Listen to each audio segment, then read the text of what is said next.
अच्छा, हमारी रोजमर्रा की जिंदगी में ना कुछ ऐसे केमिकल हीरोज छिपे हुए हैं जिनके बारे में हम शायद ही कभी सोचते हैं। ये हैं हैलोजन युक्त कंपाउंड्स। चलिए आज देखते हैं कि ये हमारी दुनिया में कितनी बड़ी और सच कहूं तो कितनी हैरान करने वाली भूमिका निभाते हैं। जरा सोचिए, टाइफॉइड जैसी एक जानलेवा बीमारी के इलाज के बारे में। इसके लिए जो एंटीबायोटिक इस्तेमाल होती है, क्लोरामफेनिकॉल, उसमें क्लोरीन होता है। जी हाँ, सिर्फ एक छोटा सा हैलोजन एटम जो सच में जिंदगियां बचाता है। और बात सिर्फ बीमारियों से लड़ने तक ही सीमित नहीं है। सर्जरी के दौरान इस्तेमाल होने वाला एनेस्थेटिक हेलोथेन, वो भी एक हैलोजन कंपाउंड है।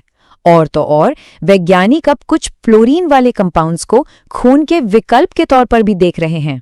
है ना कमाल की बात। दिलचस्प बात यह है कि ये कंपाउंड्स सिर्फ बाहर से ली जाने वाली दवाएं ही नहीं हैं, ये हमारे अपने अंदर भी हैं। हमारा शरीर खुद थायरॉक्सिन नाम का एक हार्मोन बनाता है जिसमें आयोडीन होता है।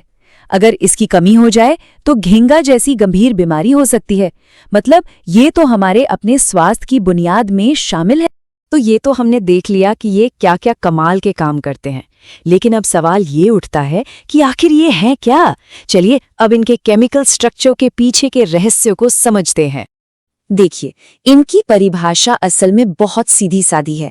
बस एक हाइड्रोकार्बन लीजिए, उसमें से एक हाइड्रोजन एटम हटाइए और उसकी जगह पर एक हैलोजन एटम लगा दीजिए। बस हो गया तैयार एक हैलोजन युक्त कंपाउंड। ये एक साधारण सा केमिकल बदलाव ही है जो इन मॉलिक्यूल्स को इतना शक्तिशाली बना देता है। इन कंपाउंड्स के ना दो मुख्य परिवार हैं और इनके बीच का जो बुनियादी फर्क है वो इस स्लाइड में छिपा है। हेलो एल्केन में हैलोजन एक sp3 कार्बन से जुड़ा होता है, मतलब इसे एक 3D सिंगल बॉन्डेड कार्बन की तरह सोच सकते हैं। वहीं दूसरी तरफ हेलो एरीन में हैलोजन सीधे एक एरोमेटिक रिंग के sp2 कार्बन से जुड़ जाता है, जो कि एक फ्लैट डबल बॉन्डेड स्ट्रक्चर का हिस्सा है। बस ये छोटा सा एक फर्क है ना, यही इनकी पूरी की पूरी केमिस्ट्री बदल देता है। ये समझना बहुत जरूरी है कि ये कोई एक ही तरह के कंपाउंड नहीं है। ये तो एक बहुत बड़ा और विविध परिवार है जिनकी बनावट अलग अलग होती है। तो चलिए देखते हैं कि इन्हें किस किस तरह से बांटा जाता है। इन्हें क्लासिफाई करने का सबसे अच्छा तरीका है कार्बन हैलोजन बॉन्ड को देखना। क्या हैलोजन एक सिंगल बॉन्डेड कार्बन से जुड़ा है तो हमें एल्किल, एलिलिक या बेंजिलिक हैलाइड्स मिलते हैं, या फिर वो एक डबल बॉन्ड वाले कार्बन से जुड़ा है, तब हम वाइनिलिक और एरिल हैलाइड्स की बात करते हैं।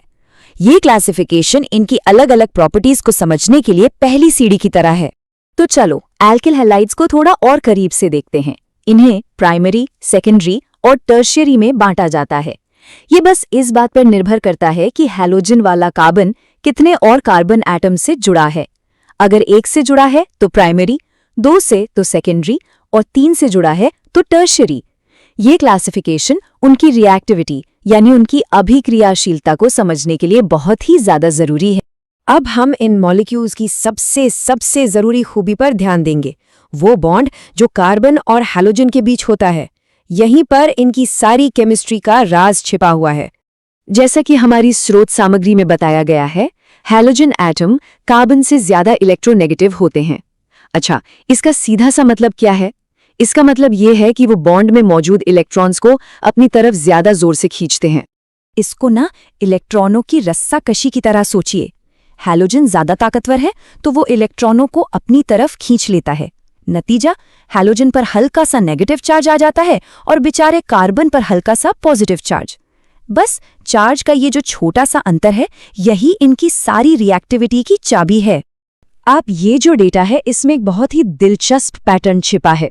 देखिए, जैसे जैसे हम ग्रुप में नीचे की ओर जाते हैं, फ्लोरीन से आयोडीन तक एटम का साइज बढ़ता जाता है और इसका नतीजा क्या होता है? बॉन्ड लंबा होता जाता है और उसे तोड़ने के लिए एनर्जी कम लगती है। सीधा सा मतलब ये है, बॉन्ड जितना लंबा होगा वो उतना ही कमजोर होगा। तो अब हम इनकी बनावट को समझ चुके हैं। चलिए अब देखते हैं कि ये मॉलिक्यूल्स पार्टनर कैसे बदलते हैं। इनकी सबसे दिलचस्प रिएक्शंस में से एक है न्यूक्लियोफिलिक सब्स्टिट्यूशन। इस रिएक्शन का जो मुख्य खिलाड़ी है वो है न्यूक्लियोफाइल। ये एक ऐसी स्पीशीज है जिसके पास ढेर सारे एक्स्ट्रा इलेक्ट्रॉन होते हैं और वो इलेक्ट्रॉन की कमी वाली जगह की तलाश में रहती है। याद है वो C-X बॉन्ड का आंशिक पॉजिटिव कार्बन?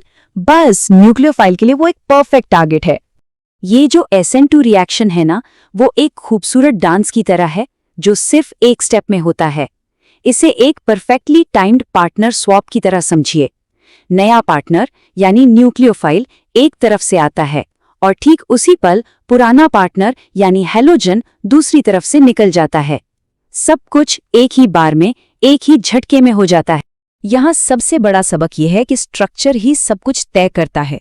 छोटे और खुले मॉलिक्यूल सबसे तेजी से रिएक्ट करते हैं क्योंकि न्यूक्लियोफाइल के लिए कार्बन तक पहुंचना आसान होता है, लेकिन जैसे जैसे कार्बन के चारों ओर भीड़-भाड़ बढ़ती जाती है, रास्ता ब्लॉक हो जाता है और रिएक्शन धीमा पड़ जाता है।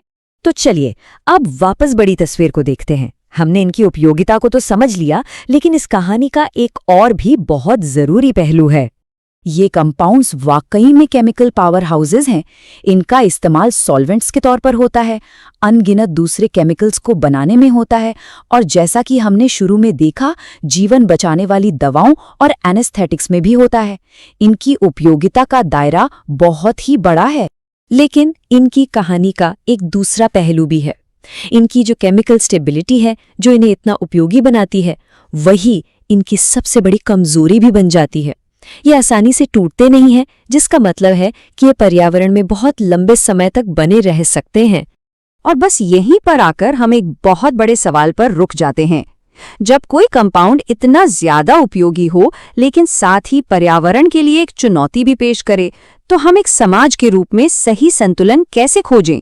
ये एक ऐसा सवाल है जिस पर हम सबको सोचने की जरूरत है।